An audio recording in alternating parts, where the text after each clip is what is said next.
Good evening. Here we go. I'm Bob Cushman, the chairman of the Board of Friends of the River.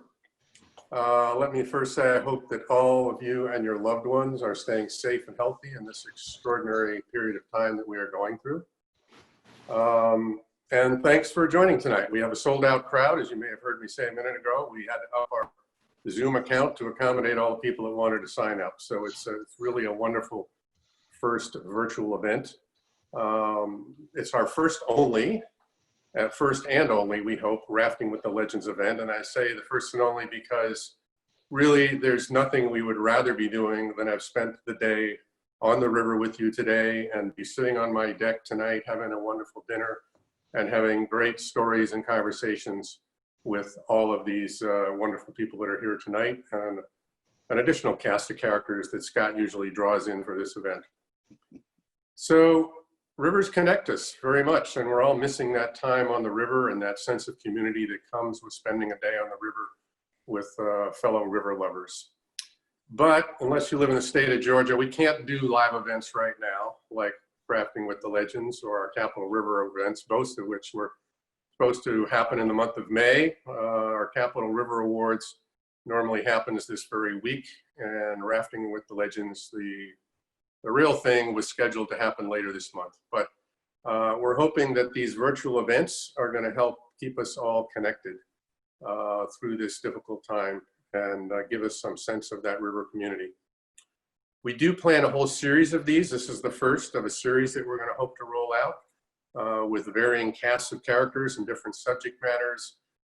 So stay tuned, watch our website, watch your email. We're going to be announcing those. The next one is going to happen in mid-June. We're still figuring out exactly what day of the week, but about a month from now, we're going to roll out the next one, which will probably be an introduction to all the staff of FOR and give people the opportunity to meet all of our staff members and hear from them and hear what they do to keep this organization going and protecting our rivers. I want to bring your attention to our storytelling project. If you haven't noticed that on our website or in your email, please look for that. It's a wonderful project we're doing to get people to tell their stories about rivers, about their connection to FOR over the amazing 47-year history of Friends of the River. So please take a look at that and consider contributing a story yourself, because we're going to try to collect lots and lots of stories between now and our 50th reunion, which is coming up in 3 years.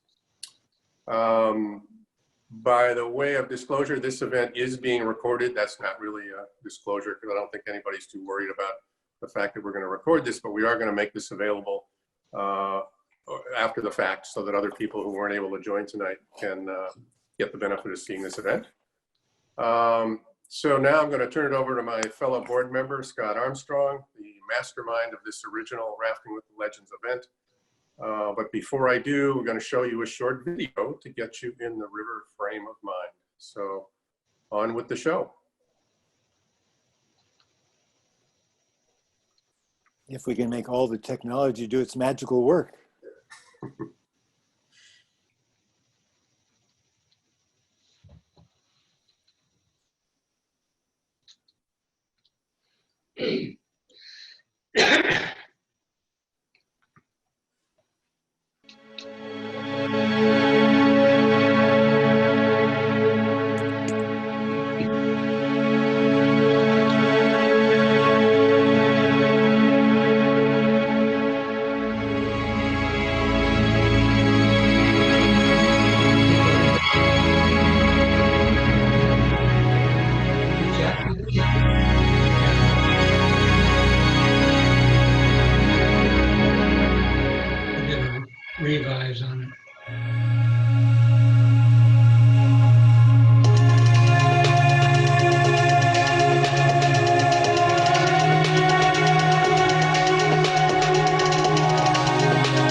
right, everyone. I wanted to let you know a little bit about how this Legends trip started.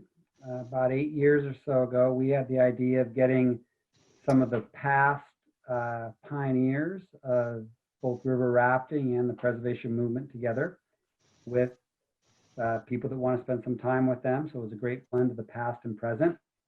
And it was a South Fork trip on the American River, where then at the end of that, we would gather at Bob and Faith Cushman house on their deck that looks over the American River and have a great dinner and share a lot of really neat stories. And it was an awesome event. The thing that I found interesting with it was it moved from an event where the participants could spend time with Bill and George and Mark and a few from the original era. And what it turned into was more of a reunion. We would have it that in the evening, we'd have the dinner, a lot of people from the river community would show up, and we all started to really appreciate just the journey that all of us have been on and the bonds that were created from it. And it became something that was really beneficial for both the people that were auctioned off, Mark, George, and Bill, and also for the people that participated in it. The last couple that we've had, there was a little bit of shine that was lost because we lost some really key people. And that would be founder of Oars, George Went, and I would say our river community leader, Bill Center. And I mean, for me, and I'm sure for all of you, their loss has been huge. I mean, just the wisdom and the guidance and the presence that they created, it's just been really hard to fill. We're optimistic. I think all of us are, and we hope as we move forward, there will be people that fill it, but it's a tough void. So I thought it'd be neat for us just maybe spend a few seconds just as silence, normal silence, and just kind of acknowledge the two of them and just remember them as individuals and also the importance they played in all of our lives.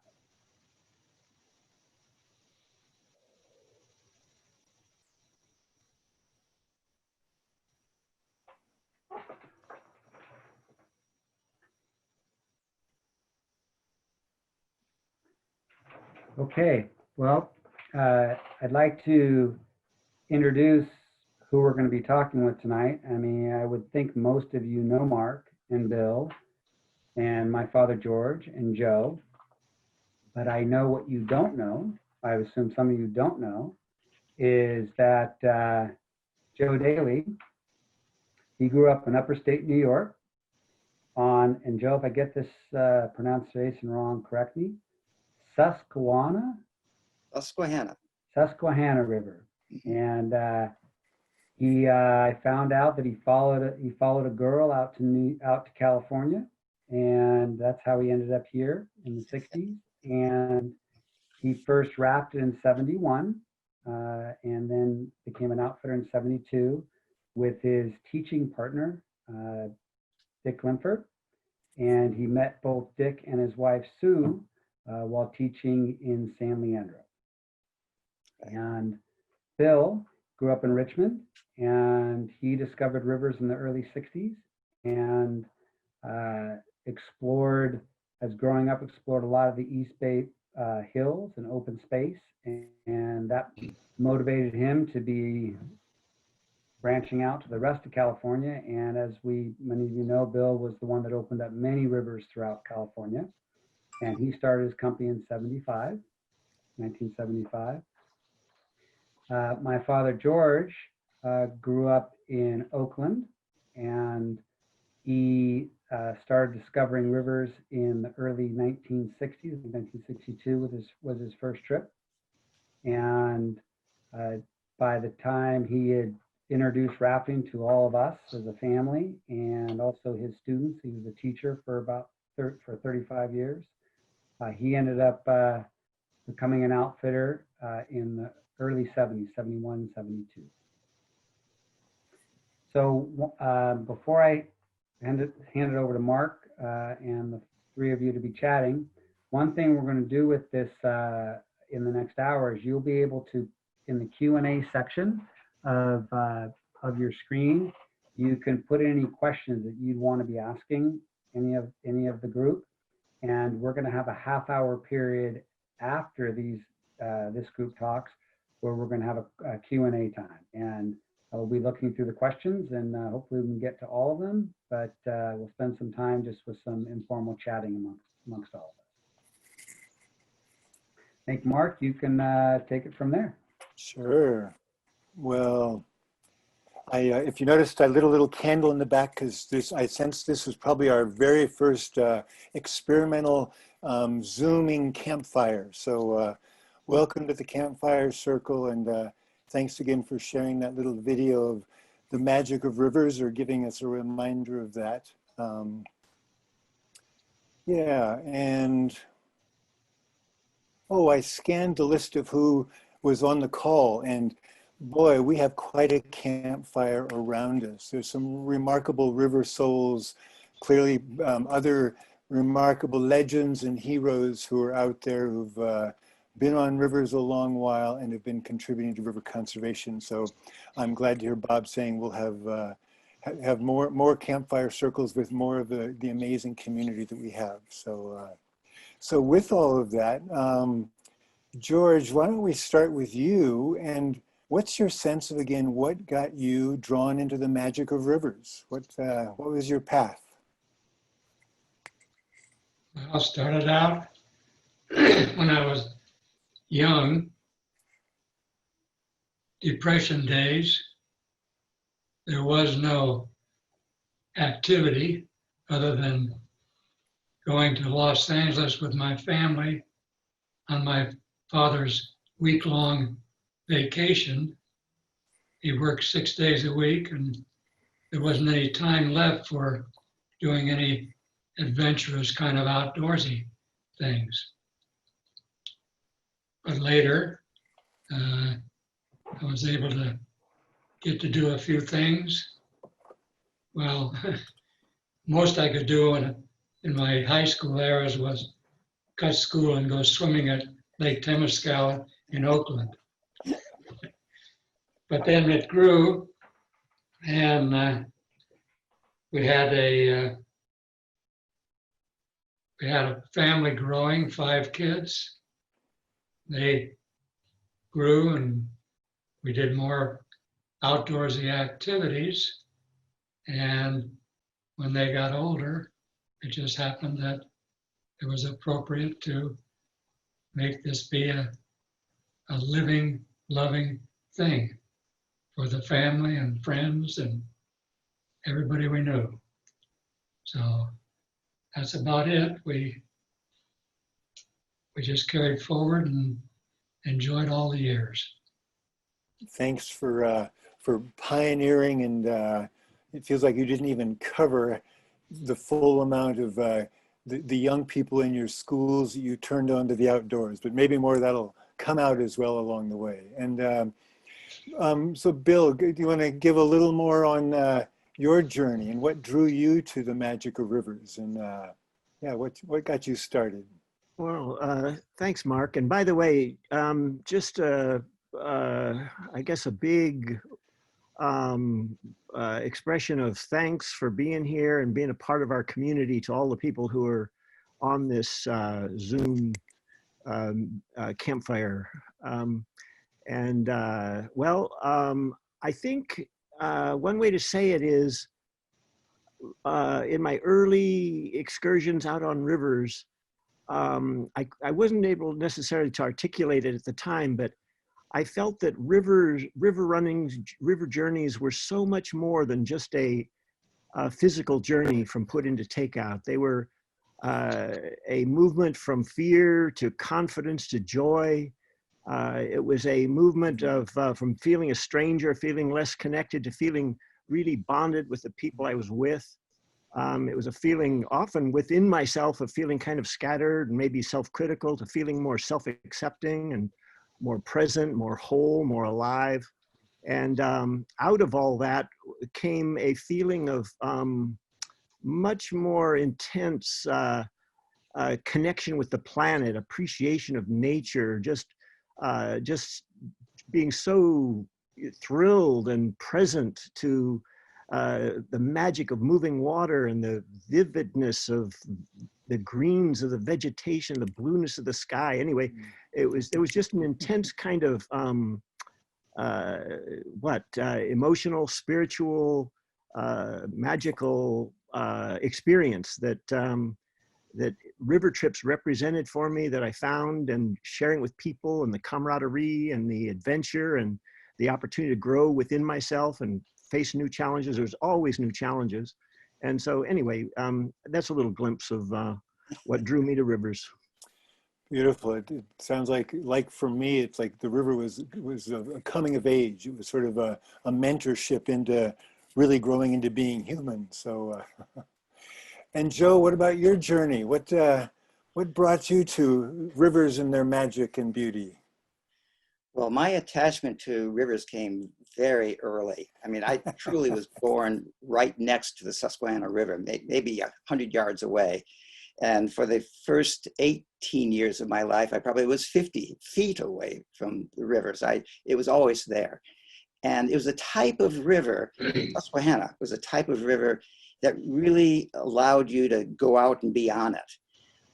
For example, when it starts in Cooperstown, and when it comes down to where I lived in Bainbridge, the average drop per mile was about 3 feet per mile. So not exactly a dramatic pitch forward. But the advantage of that was, as a kid, I mean, 10, 11 years old, I could be out on the water safely. In fact, I realized the other day that I learned to row a boat before I learned to ride a bicycle. And it was just great. In the summer months, it was a flat bottom boat, and you couldn't tip it over. And even if you were a neophyte, you couldn't tip it over. So you're out and you're splashing around, and I knew none of the terms, like the river terms of CFS and eddy fence and all that language. I just didn't know it. So, but I'm out there and I'm rowing and I'm turning the boat, and so it really got to be a very important part of my summer life. I mean, you had the whole cycle of the river in that you always knew when the river was going to freeze over. You always knew when the sonic boom took place in the springtime that the ice was breaking out. You had the flooding season, and then summer came, and it was out on the river and rowing upstream and rowing downstream, rowing across stream. And that really stuck with me. And yes, I went off to cities to go to school and things like that, but it was in my bones, I think. And then in the spring of 1971, you mentioned earlier, Scott, Dick was leading the training. Mark was involved with the training, and a bunch of us went to the Stanislaus. And I remember driving down to Parrots Ferry and looking up river, and it was like the full moons. The river looked like quick mercury. It was just that shiny, shiny look. And the incline was far different from the Susquehanna. And if the Susquehanna was going at 3 feet per mile drop, I learned later that the Stanislaus was going 30 feet per mile drop. And so I have to confess my heart rate went up a bit there, but off to a good start with my river life. Hey, Mark, if I could interrupt for a second. Dad, you mentioned about us growing up as a family. Those guys are windy. Well, you're going to be a little windier. You mentioned us growing up. I need more turn. Doing a lot of trips, but you're going to get another turn here. I think people will be interested to learn about what you combined with your being an outfitter, what your occupation is teaching was, and what outdoor activities or what you presented to your high school students in the 60s. You started in the rafting in 62, 63, but you had a whole outdoor program that you developed. Well, let's go back to the rafting part. My first trip was disaster, but it set me up for a challenge to learn more and accomplish more. But going back to the high school stuff, I did teach a class at the height of environmental issues being publicly talked about. So I had the class that I developed. I called it Conservation and Outdoor Recreation. The outdoor recreation part was to get the kids enthused about being in the class. And then I could push the environmental things on them. Out of that class, we also, with a friend of mine, teacher, we put on what we called a club called the Summit Seekers. And Summit Seekers kind of went along with our high school name, Mount Diablo. So we had the club, took kids on outdoor activities, and again, along the way, got them knowledgeable about environmental issues.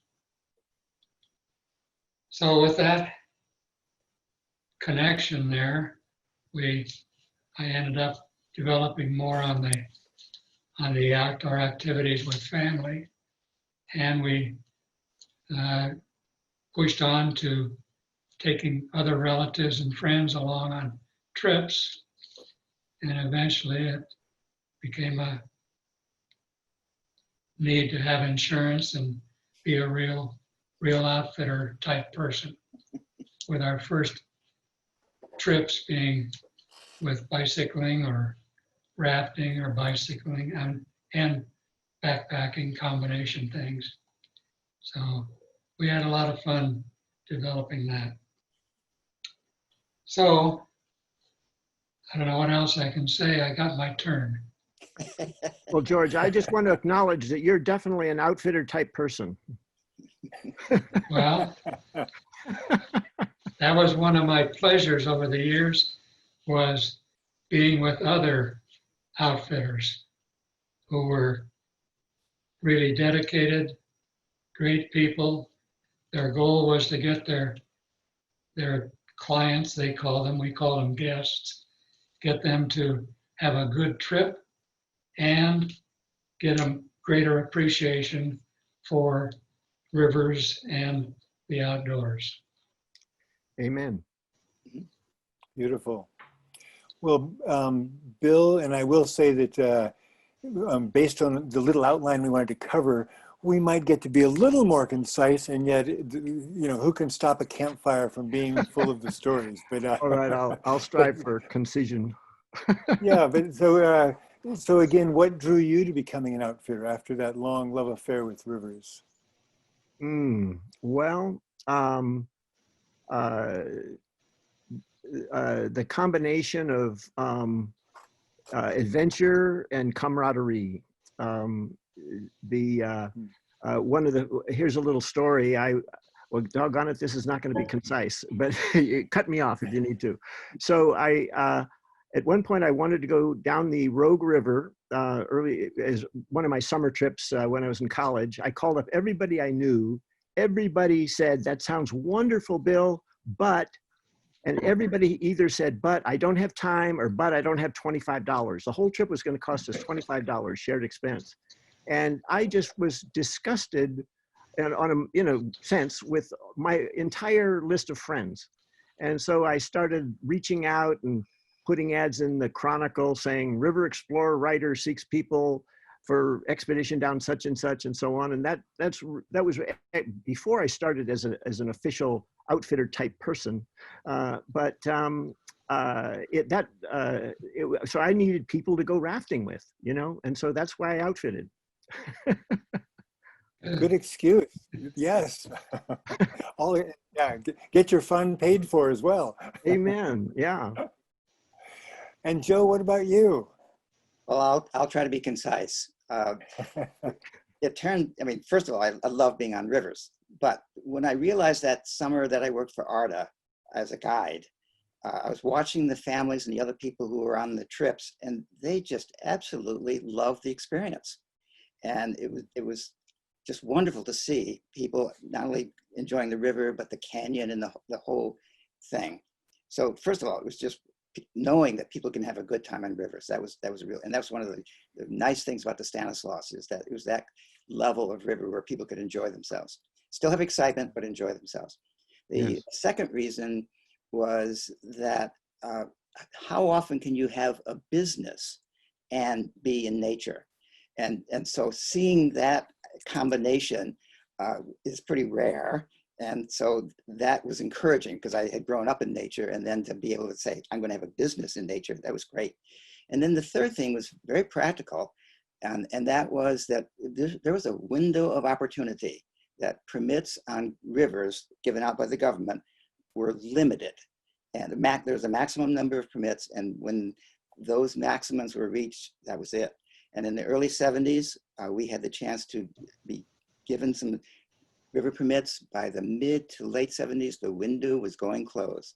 So I feel very, very fortunate and lucky to just serendipitously be in the right place. The right time. Right. Yeah, beautiful. Hey, George, what about how it was? How many women did you have as guides? We had more than the normal, starting with my daughter and her female friends. So we did have,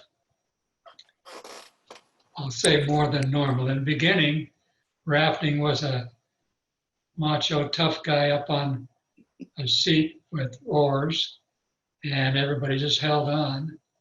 But again, my daughter and her female friends started a building of a lot of our guides as guides, women as guides. Well, I'll call them women, young women. But we had one incident that I love to tell. Early days, I was off on one trip helping get gear ready, and Peggy was off to the side doing orientation and assigning guests to rafts. And I hear a big, "I ain't going with no dame." Well, I had to go check and see what was going on, and sure enough, this big dude, he ain't going with no dame. So Peggy and I agreed, and she assigned him to a different guy's boat, and the trip got on. Well, after a couple of rapids, the guy fell out of his boat, and it was Peggy who rescued him and pulled him into her dame boat. Well, he was quiet for the rest of the trip in Dame's boat.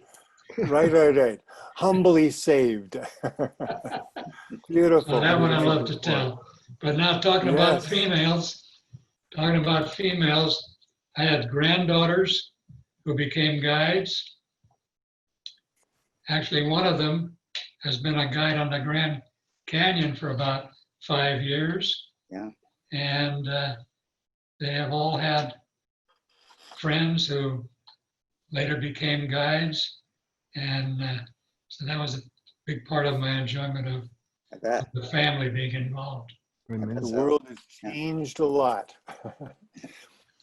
Bill, in a different vein, as you were pioneering, exploring a lot of different rivers, what was your reaction as you learned that many of those rivers were on the chopping block, that dams were authorized sometimes before we were born, and most of them were threatened? What was your reaction to that?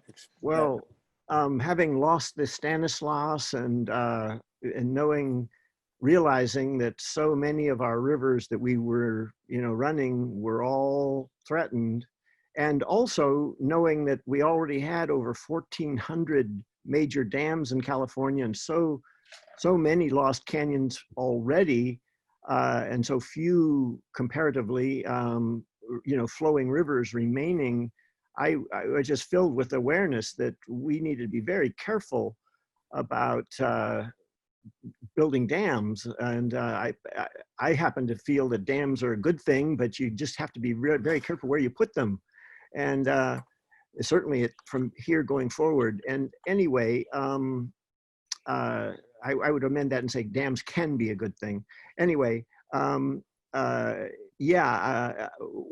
nice thing was I never had to persuade our guides to care about rivers. They just love rivers, and we were in unison as in supporting river conservation efforts, and doing what we called Friends of the River talks, usually on the second day's lunch. Most trips then were 2-day trips in California. And by the second day's lunch, the people were just transformed. They just were totally receptive to the message of, not only enjoying rivers, but doing something to help preserve them.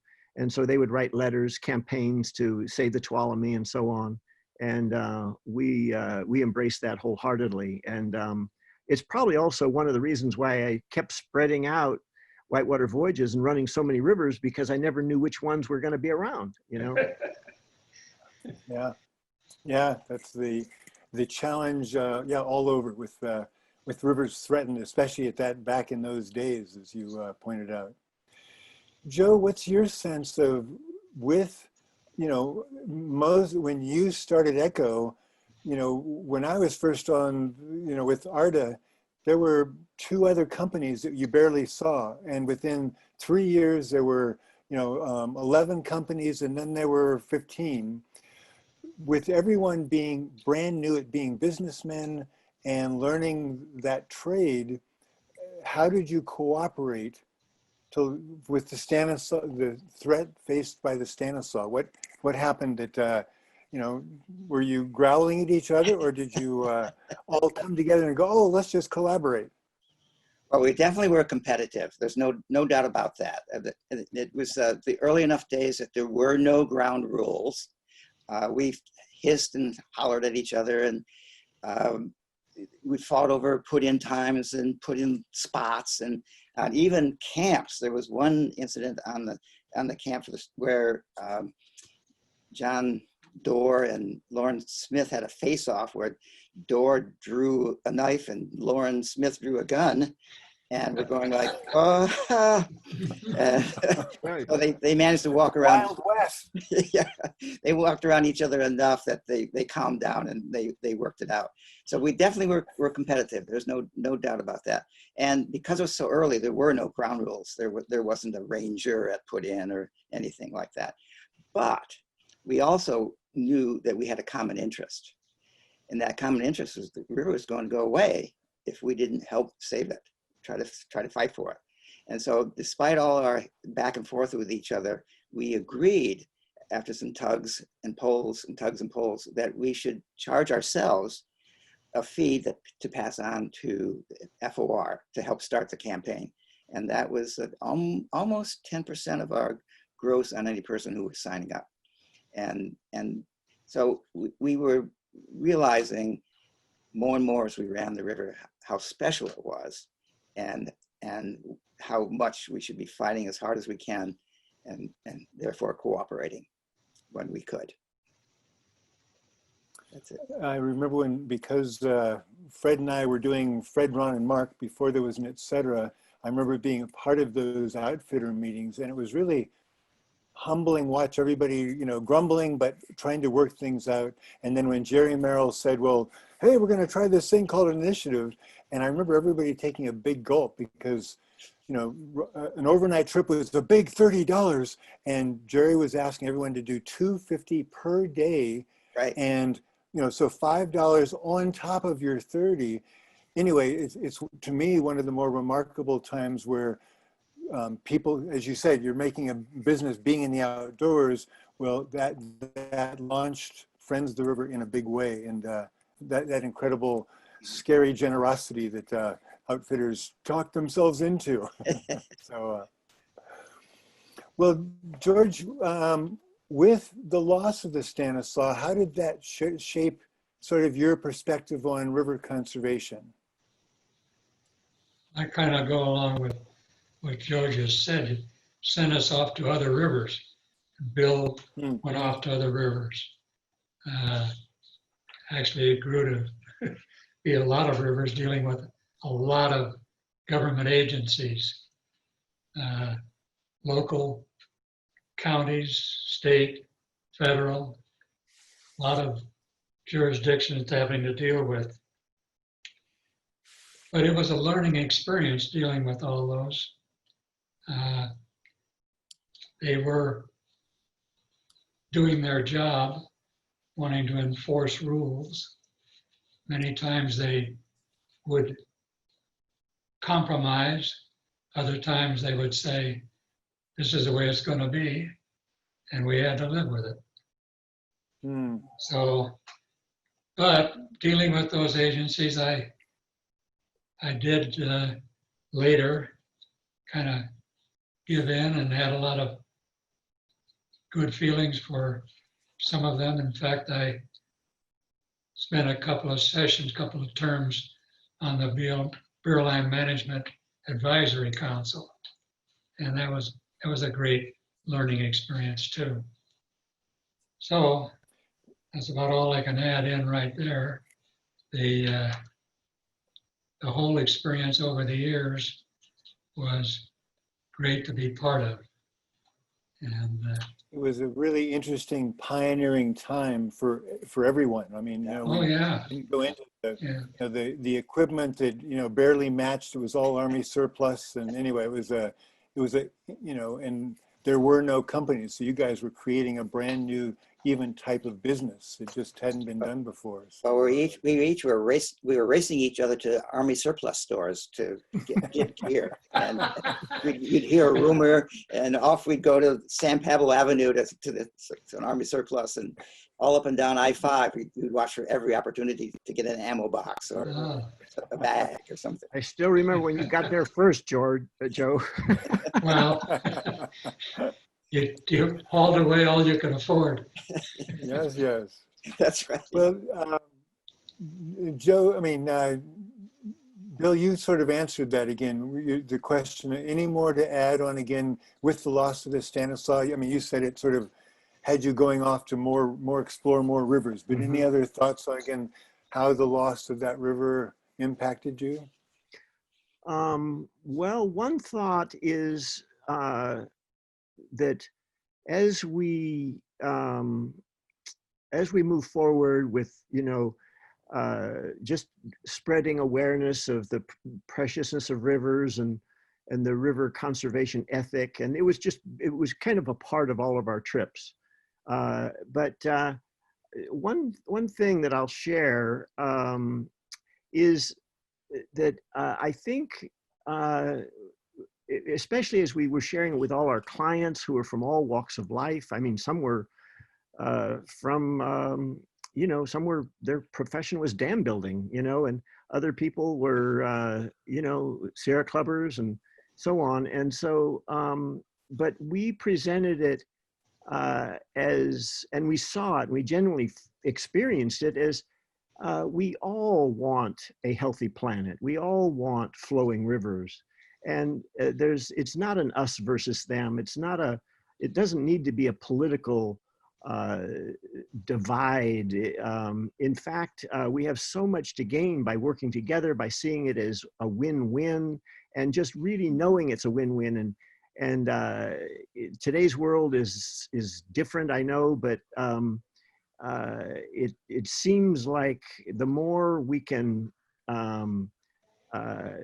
go for the common ground, see that we all have this to gain, and not vilify people because they see things differently or express themselves differently, but just know that really fundamentally, we all want a healthy planet. We all want flowing rivers. Beautiful. My sense is you beautifully tapped sort of the strength of Friends River in its early days. It wasn't that we were for the river. We weren't trying to fight a dam. We were for rivers, and we were for a better world for everyone. And that somehow gave us anyway, the magic of the river gave us a leg up, but that attitude also contributed to that strength as well. And Joe, what about? I'll add in. Can I add one more in? Sure, yeah. Following the Stanislaw, the American river got to be popular following the loss of Stan. Well, it got so popular that people along the river, they didn't like those river people, and they got the El Dorado County to outlaw rafting and kayaking on their river. Well, Bill Center's name was mentioned earlier. He was the big pusher, and eventually it got, well, there were other things that happened along the way, longer story, but it finally got that El Dorado County gave in, and they followed up with establishing some rules for the companies that were going to be operating on the river. So that was another big push that Yeah. got a lot of weight going on it from the experience on the Stanislaus. Yeah. Many more stories. Yeah, I'm afraid there's a lot. Joe, any your sense again on what the loss of the Stanislaus did for you and Mine Echo? may be a little bit of a harder look. It definitely was a painful loss. I mean, I couldn't face the number 17 for a couple of years. I mean, I hear that number, it's my 17th birthday, and I go, oh. So it was hard. But I also, as time went on, realized that, as somebody once said, in the ashes of defeat are the seeds of victory. And what, as George said, what did we learn from this? Well, from my perspective, I learned that there's always going to be a fight. The minute you talk about rivers and you talk about water in California and elsewhere, somebody's going to say yes and somebody's going to say no. And I think for the river community, that there should be an overall arching strategy about what general approach they want to take, and help the public understand how important rivers are, and have it be part of their thinking. So that it's not an alien concept to come at them to save a river. And it's going to take financing. And one of the challenges we had with the Stanislaus was that we had a subsistent budget, and the other side was buying TV time. And we have to build organizations that can be sustained and run and be good at their long-term planning and building diversified teams, whether it's the boards of various conservation groups or the staff of conservation groups. California is a diversified state, and our boards and staff need to show that. Yeah, beautifully said. I know we had two more sets of questions, but I'm going to give you a choice for one last round, just because we're getting close to our time.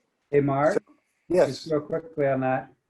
I think we are about 15 minutes behind, but I would suggest to the attendees that we steal a bit of the question and answer period to finish up what we've been talking about. And I think we all realize nobody ever gets a takeout on early. They always get there late. So we're going to get there about 15 minutes late. If you're on a real river trip, you get there. and also the reminder for all attendees, use the chat session. Again, after we're going to do one more round of question in this panel form. And then we've got a couple of things to say in the middle, and we'll try to close at that, a little bit after, but then we're going to have it open for your questions as well. So, mark who the question, for who you'd address it to, and you could start putting those in the chat as well. So with one last round of questioning, the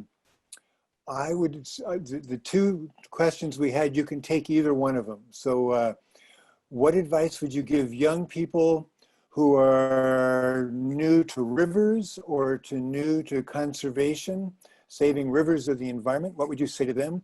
Or having had a lifetime of connecting to rivers, what part of that connection are you most thankful for? So George, you get first crack at it. How come I always get first?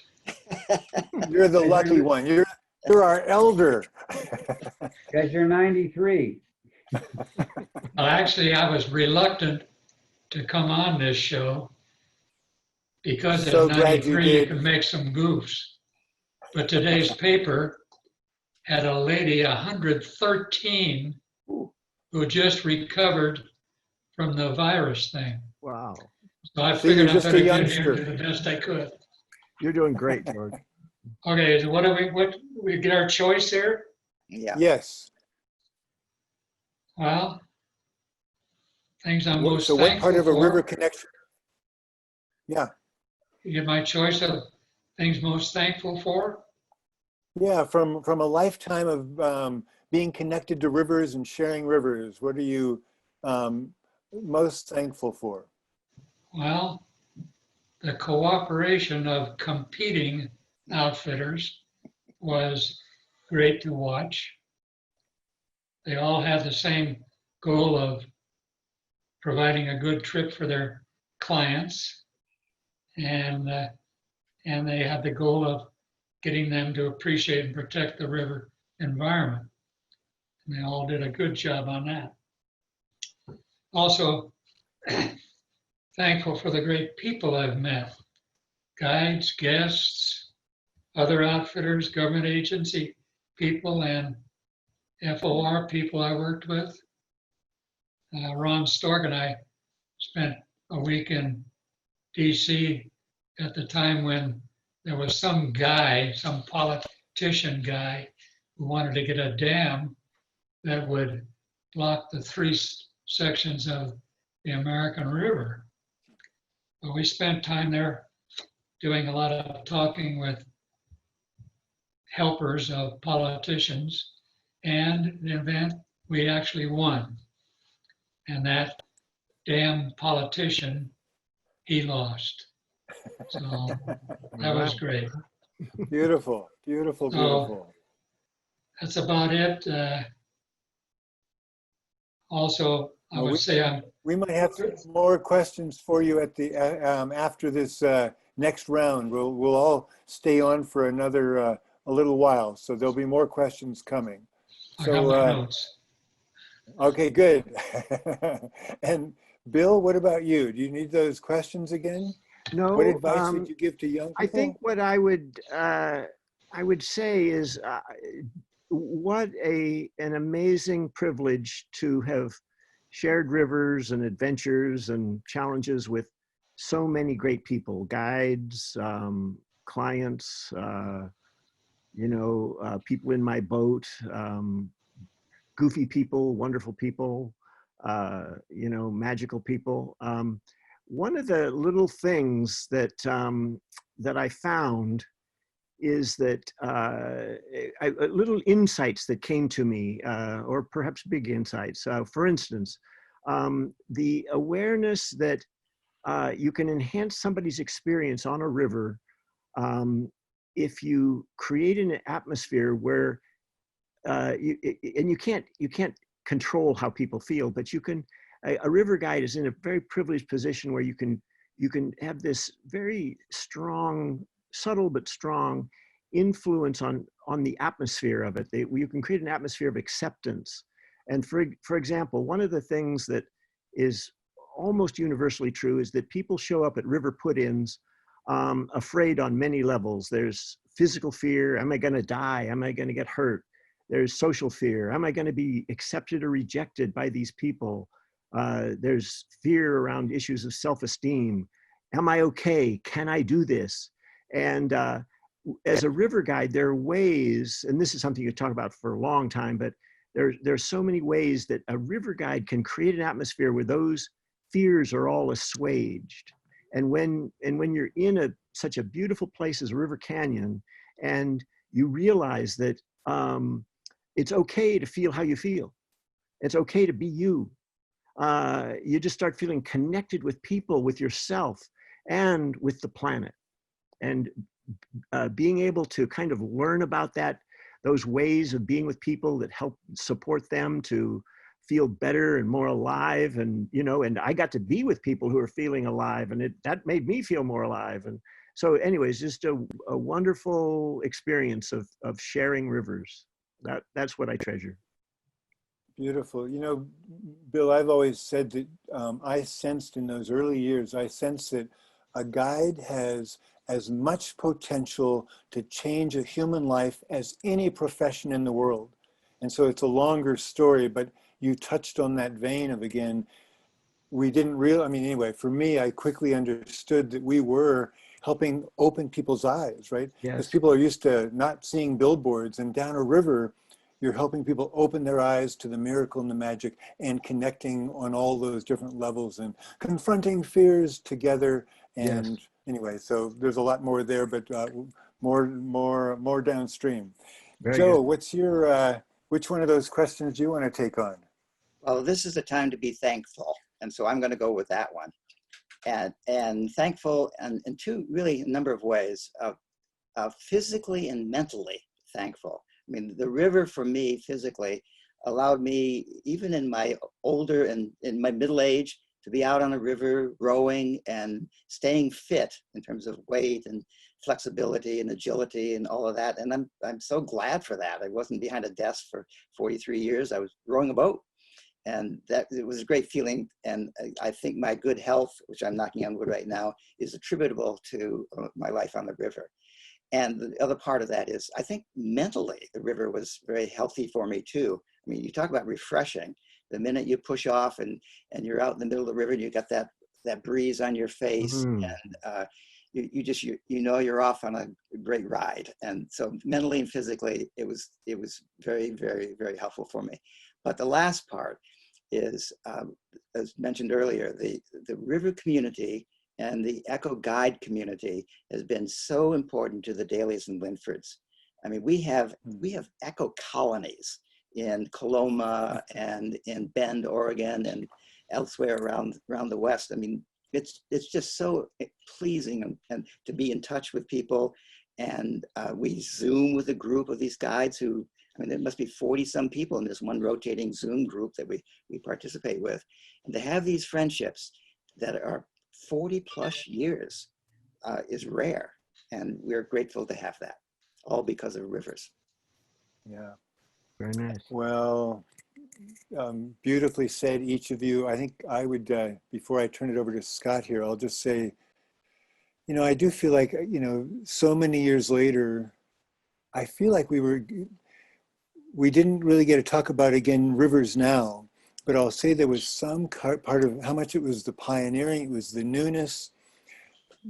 And to me, there was this exposure to things that we had never talked about, you know, that we didn't have language. I mean, George, growing up in the Depression, you know, you barely had the concept of wilderness, right? And for me, that the gratitude I have for opening up to, why make just widgets and gidgets when you can live in this miracle and be connected to it and to all of humanity, all of the neighbors we get to do these deep dives in with, all of those we got to share the river trips with. So great hearing from each of you. And again, I can tell a few questions are coming on in. Scott, I'll turn it to you for this next phase, and then we can see if more questions come in and we'll answer what we can. So Scott, Yeah, all yours. Do you have time for one little short advice one? Go We ahead, didn't get to that. We didn't get to that question. go to it. The Go advice for it. one. This, what we're doing, could be very valuable in the future, getting politicians, business people, and government agency representatives, as well as Friends of the River type people, getting on and discussing current, that's a pun, current issues. And with people, I'm sure the number of people watching would grow and grow because of the relevance to current issues. So that's my advice. See what we can do to get that going in the future. Well, and I have to thank you for pioneering, knowing that I always said the first Stanislaw campaigns happened in sort of the very late 60s, and to learn that you went down with, you know, Bryce asked for your help, and Bryce Whitmore and you took down legislators in the early 60s made me know, again, there have been people trying to speak for rivers for a long while, and we're all standing on the shoulders of those. And as you just said, the next generation may find something to stand on, even if it's a sandhill. So we'll find out. Scott, all yours. Thanks, Mark. We're only about 10 or 15 minutes behind, which isn't so bad. But I want to thank all of you for spending your time here and chatting. As a kid, I looked up to all of you. Mark, you were a 20-something that I just assumed that's what you did when you became a young adult, is you fought for something. And I looked at you, Joe and Bill. You guys would call up on the phone and talk to my dad, and I'd be super nervous and I'd be all awkward when I'd be talking to you. But I just really admired the way that you seamlessly worked with the younger generation, and you were leaders in your company, but you were supporters of their energy and their movement. And it was really neat for me to watch. Mark did mention that we do want to be getting some question and answers going. We've got number of them in there. We'll look at them and see which ones we can answer. I would like right now to introduce Donnie, a fellow board member for Friends of the River. And I know that you guys all saw earlier, if you looked at some of the FOR postings, that Charlie Center as well has become a Friends of the River board member. I just want to say, for me personally, it's pretty neat for me to be on the board with Charlie, who his dad was so influential in all of what we have now with the rivers in California. And it's just a really cool thing to be a part of. And Donnie's been a great addition. She joined a year or so ago, and it's been awesome to have her along as well. Donnie, Thank you. Thank you. Well, hello and good evening. I'm Donnell Morgan. They also call me Donnie. I'm a member of the board of directors of Friends of the River, proud to say, and I currently head up the strategic planning committee. I hope that you found these stories of these river legends as uplifting as I did tonight. Friends of the River came into being because people like Mark and George, Joe, Bill, Scott, and some of you watching who paddled those rivers wanted desperately to save them from being turned into dead reservoirs. And since Friends of the River was created in 1973, we've been tirelessly engaged in a myriad of efforts to save, protect, and preserve our rivers. No new major dam has been built in California since New Melones on the Stanislaus. Thousands of miles of rivers have been added to the wild and scenic river system of the United States and of California. But the threats from the Trump administration to dam and divert more of our rivers have not ceased. And in fact, they have grown much more fierce than anything we've dealt with in decades and possibly ever. There's no question that Trump and his cronies are using this time when they think environmentalists like us are distracted to weaken protections for our rivers and the fish and wildlife that depend on them.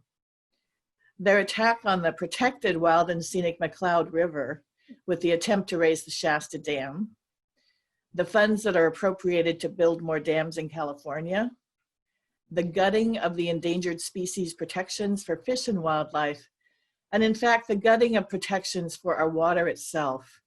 They're all examples of these dangerous efforts. Despite the difficulties we've all been coping with in this crisis, Friends of the River is rising up to meet these challenges. A few of the action items that we have been engaged in.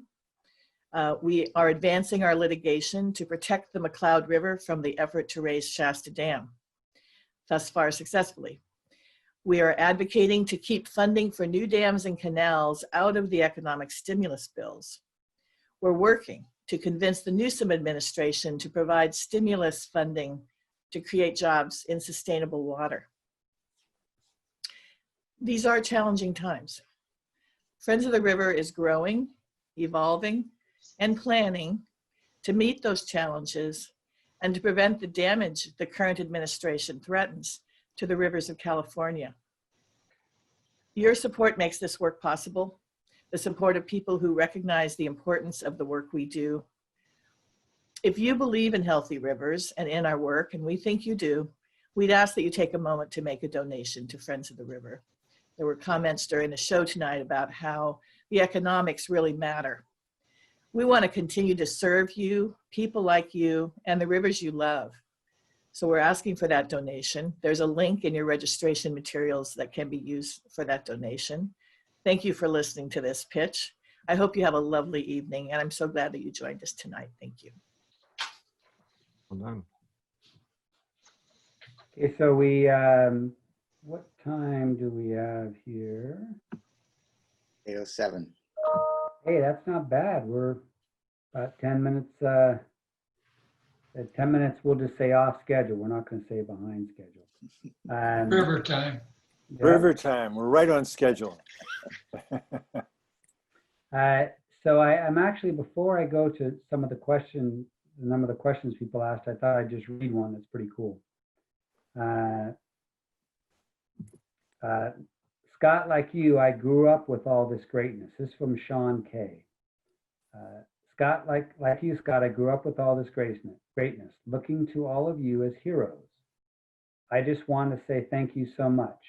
Joe, one day I saw you on the South Fork and called my dad and said, I just met Joe Daly. All heroes to me. But I just thought that was normal back in the day.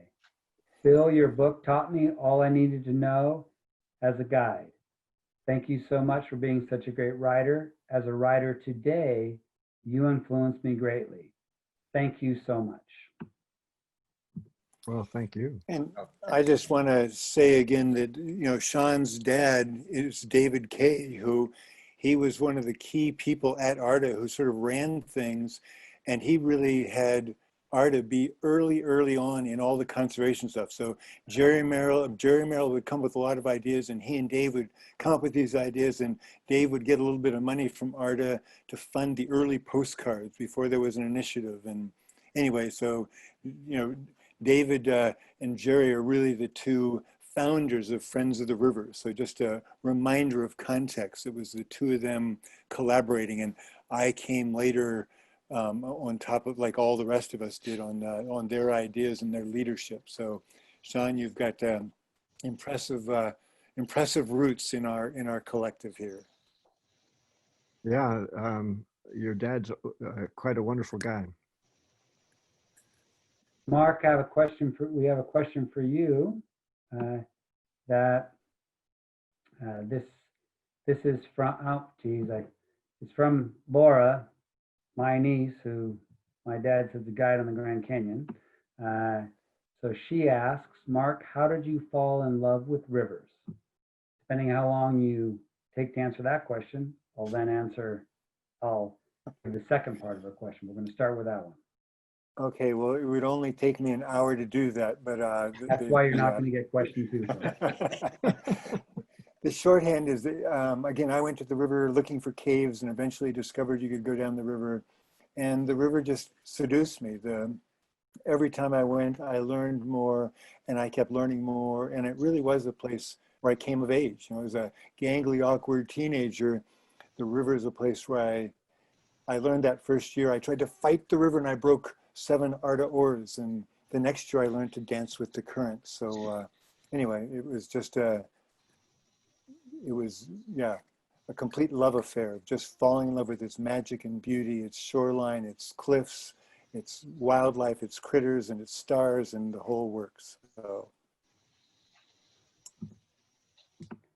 Beautiful. Joe, I have one. It's for the group, but I'll direct it to you. What was it like for you to be a teacher of students, but then start being a leader of 20-somethings, and then having them inspire you as activists? Well, I found to my surprise that when I was teaching in high school, I got to, after 10 years of teaching, I was getting tired of what I was doing in the age group, but I was surprised how much I enjoyed 20-year-olds. And so when we got into the rafting side of thing, and so many guides were in their 20s and early 30s, it was a stage of life where people were beginning to realize we have to make real decisions, and we have to decide about careers, and we have to decide about responsibility. And it was great. Dick and I had, both being teachers, we had the chance to help people move through that stage of responsibility. And we just had a great group of people. It was a pleasure to work with them. And it was the right age for us to help out. Okay, I have so I can't really call you George because you're my dad. So I'm just gonna call you Dad. So we have a question here from, I gotta use my technology. This is one from Terry Shablotnik, who, for everyone listening, was my father's favorite student during the 60s on all of the outdoor activities that he did. Very cool. She helped lead a lot of his excursions. And so she writes, what gave you the idea to take high school students, she puts misfit, even though they weren't all misfits, into the wilderness rafting and backpacking? What did you see the value for your students? Well, I realized that many of the students had very little knowledge of what was out in the world. They were low-income kind of families that didn't really get out on outdoorsy kind of things. One time I had a group going over to San Francisco, little excursion, and going across the bridge, they were looking out the window, all of them, just couldn't believe what they were seeing. They hadn't even been across to San Francisco. Mm. So Oof. I was encouraged to get them, and again, with the help of this other teacher, we just got enthused about helping these students to learn what was out there in the world for them to enjoy Mm. and to be part of the Save 'em effort. So that was about it. So Terry, thank you for the question. Her name originally was, what was it, Jack? Terry Chenard. Okay, that's good. So here's a question from Eric Wesselman, Executive Director of FOR. And this is towards you, Bill. One of your catchphrases is make friends with pandemonium. How would you say we could apply that advice in the world we live in today and river stewardship? Wow. Well, thanks, Eric, and hello. The whole idea of making friends with pandemonium on a river is that pandemonium is in a sense, never more than a moment away. Anything can happen, and suddenly all the emotions, the fears, the overwhelm, if your boat flips or you wrap on a rock, or, and all it takes is like you're in a group of boats and somebody falls out of another boat and everybody in your boat feels pandemonium. And so the way to prepare for that, I always felt, was to make friends with it, so that when it happened to you, you didn't say, oh my God, I'm going to die. What? I'm totally unfamiliar. Basically you were familiar with the feeling, and you could say hello to it and say, okay, now, there's all those feelings of pandemonium. And instead of going into gridlock or vapor lock, I'm going to say to myself, what do I do? How do I cope with this effectively? And it's a wild world out there, and I'm not able to encompass it in a few sentences here. But that basic stance of being aware that there's going to be a lot of emotion, there's going to be a lot of sense of overwhelm, and to prepare for it, and to realize that you keep breathing, you go forward. And you know what I found, and I can't guarantee any future, but what I found is, if you knock, it opens. If you seek, you find. And if you strive, you eventually succeed. The only failure is stopping.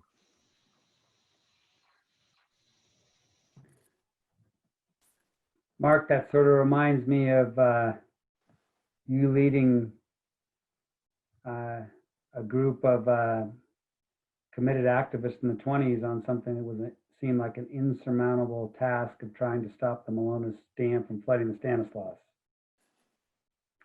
And during that time, I have a question here. You were fully involved with trying to save the Stanislaus, but you also carved out time for ETC. What motivated you to start showing? Maybe explain a little bit about what ETC did then and what they do now, and what motivated you to focus on that. Well, it was actually not, it was in reverse order. After a couple of years of ARTA guiding, Fred had the idea of taking inner city kids. So before long it was me and Fred, and then it was me, Fred, and Ron. And eventually it was Ron, Fred, and Mark, etc. And those 2 years of taking mostly inner city kids down and eventually doing some disability folks, those trips and we, instead of doing 2 days on 9 miles, we started doing 5-day trips. And so to me, we couldn't even share with people the whole magic of the canyon in 5 days. So, so all of that, and at one point we were going, well, it looks like the Stanislaus is going to be gone, so we should find a new river. Well, we started looking at all the rivers, and there was no river that came close to the Stanislaus magic in terms of accessibility. The Tuolumne was much too dangerous for the old boats we had donated to us. The North Coast rivers are magical and beautiful. They're really far away for doing a short trip to get people introduced to wilderness. Anyway, so etc. was really my incubator of falling more and more profoundly in love with the river. And so when Jerry Merrill said, well, we're going to do this thing called an initiative. How do you have to coordinate Sacramento? I didn't realize it was like entering the tongue of a river. And once you get into, by saying yes to him, I could never go back. So my life got swept down being into the whitewaters of river politics rather than the river itself. So, and those experiences with young people were phenomenal. You know, it's like what George described. It was just amazing watching young people be transformed. And, you know, and anyway, yeah, on so many levels, yeah, so many more stories there, but I'll keep it flowing and keep flowing downstream. Well said.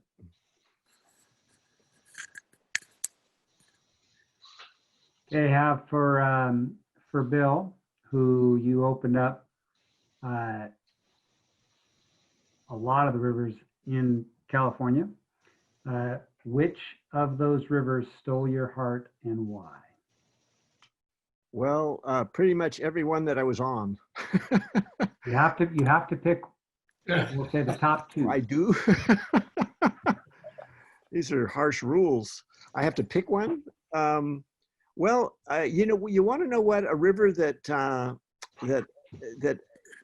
I'm still enjoying thoroughly, and this is going to be a surprise, but the South Fork American.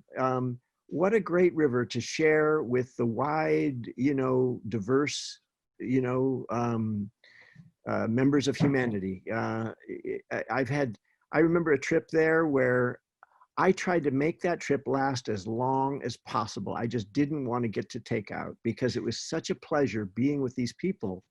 And the funny thing was that my boat was composed of 4 people who were very kind of environmentally sensitive and kind of well-spoken and so on, and 2 guys who were carpenters.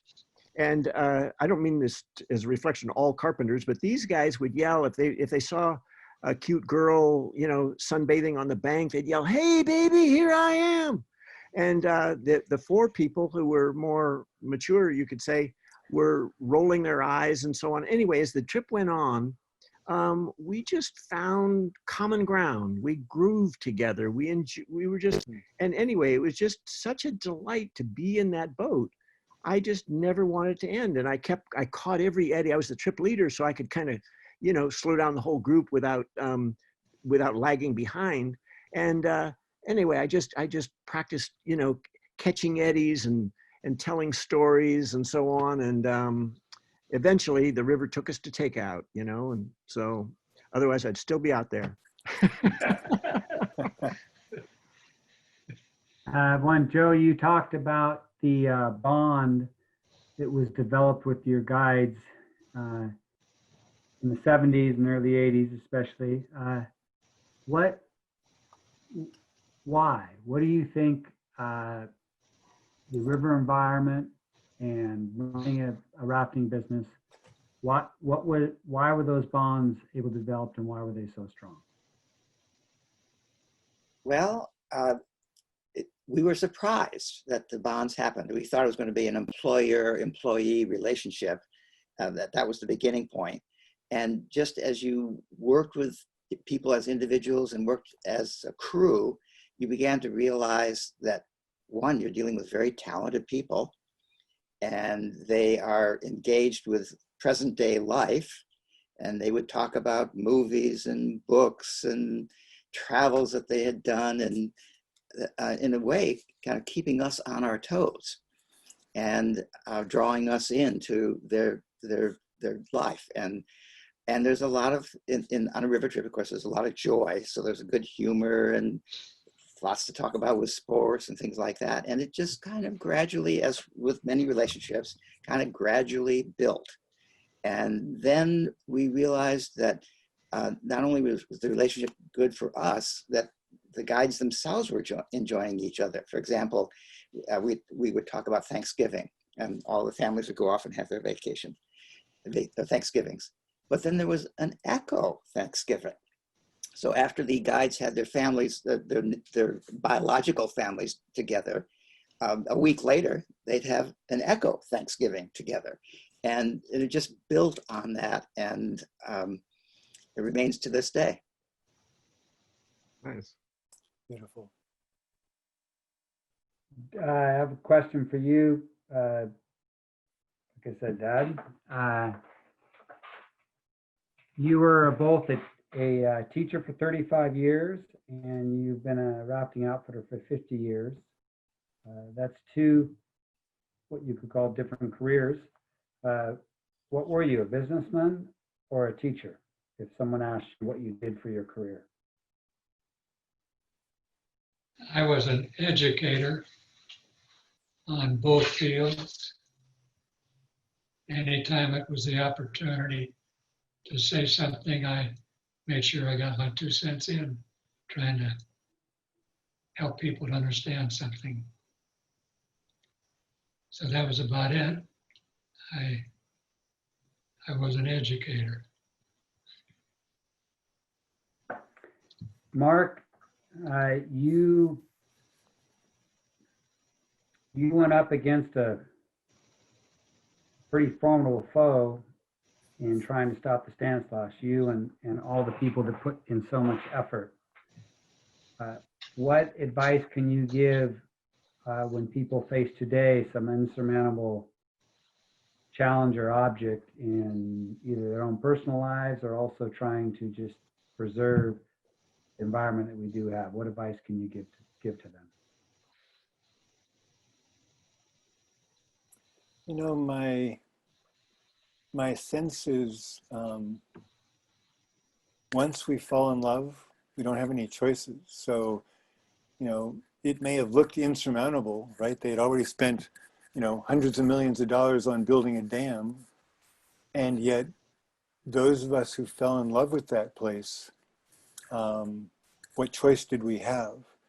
And so, you know, there's something about, there's one adage of the harder they come, the harder they fall or something. But this is, to me, the more we stretch into and don't believe the myth, we can't. When we stop believing that myth, oh, you can't do that, you can't do that. But when by falling in love, when we don't have any choice and we stretch ourselves, you know, each of you guys talked again about what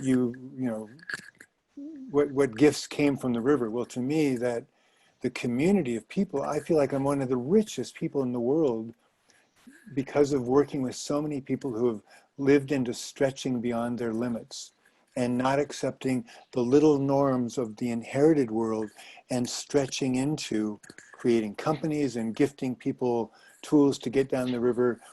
And around the world, I've had the privilege of meeting with people who are not taking the old norms of cut the forest, dam the rivers. And so follow our heart's journey. It's like we live in a world where we inherited the genius of our brain and we've amputated it from our heart and our guts knowing. And so to me, we're at this time when more and more people are indeed, as each of these river rats have done, they've followed their heart. And more people are following their heart and also pioneering new terrain for humanity. And we need a lot more of that. Well, I think we are getting to our end, and I see a chat here that one of the attendants, Toby, says we are hearing all of you, but the video is not showing. So I'm not sure if. Oh, that's. But at least we're 50-50. They're hearing us. Oh, well, darn. Jenny Moon mentioned her deep appreciation for our sharing, but she also mentioned her own love of the river, having been as a guide with Bill Center back in 78 to 86.